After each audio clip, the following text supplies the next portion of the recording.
Greetings, YouTube. The Doctor is in. Dr. Urias Papers here, coming at you with another commentary on Dungeons & Dragons.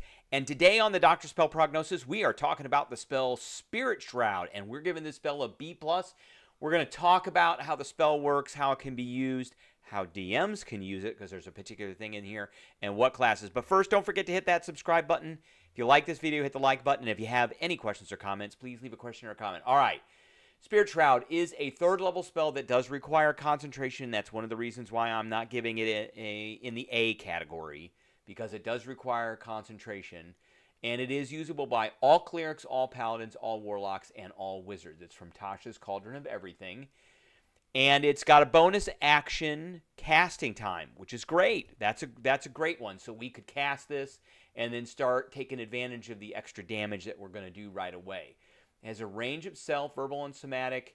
It lasts for an entire minute, and once you cast the spell, you do want to concentrate on it.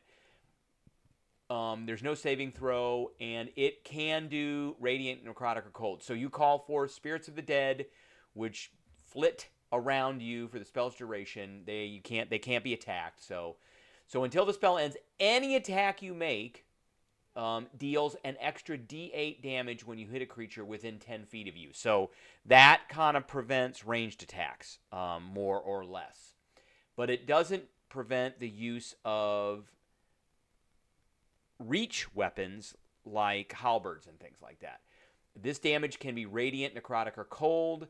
Any creature that takes this damage cannot regain hit points until the start of your next turn. That is a massive, massive thing. Now, that's also the sentence that could be used for dungeon masters. So a dungeon master who has a character that uses this spell, or an enemy that uses this spell, can prevent healing, which is pretty massive. That is a pretty massive thing, especially if you've got like a tanky type of spellcaster who casts this. So, in addition, any creature of your choice that you can see that starts its turn within 10 feet of you has its speed reduced by 10 feet until the start of your next turn. So that prevents it from getting away. Again, you kind of want to put this spell on top of tanky builds. And we'll get into that here in a second. So if you can upcast this spell, but it has to be upcast for 2 slots. It'll do a D8 extra damage. So if you cast this as a 5th level spell, every attack that you do does an extra 2d8 damage. Now, if you want to maximize the amounts of attacks that you can do, then taking some levels of fighter along with this really helps, because the fighter gets the action surge and then the extra attacks.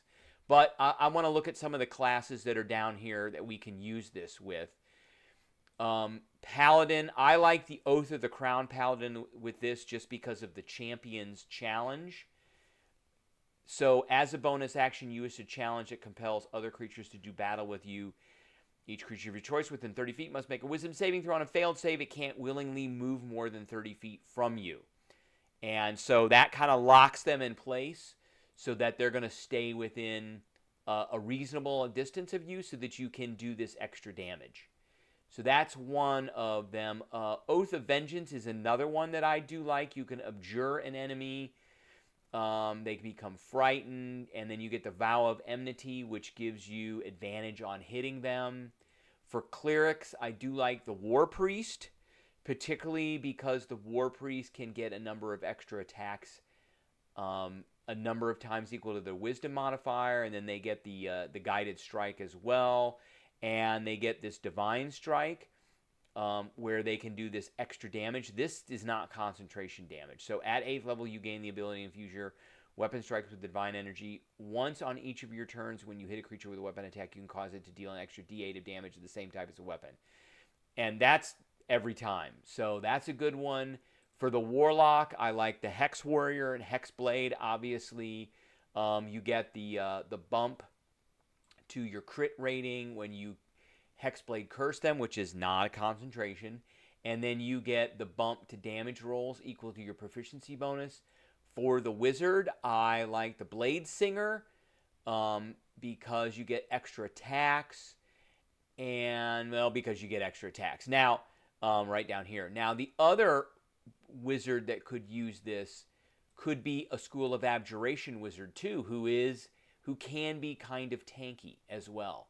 So there is that. Remember, you're going to do a D8 or an extra 2D8 damage so every attack. So you want to maximize this. Now, you have to remember that this is a concentration spell, unfortunately.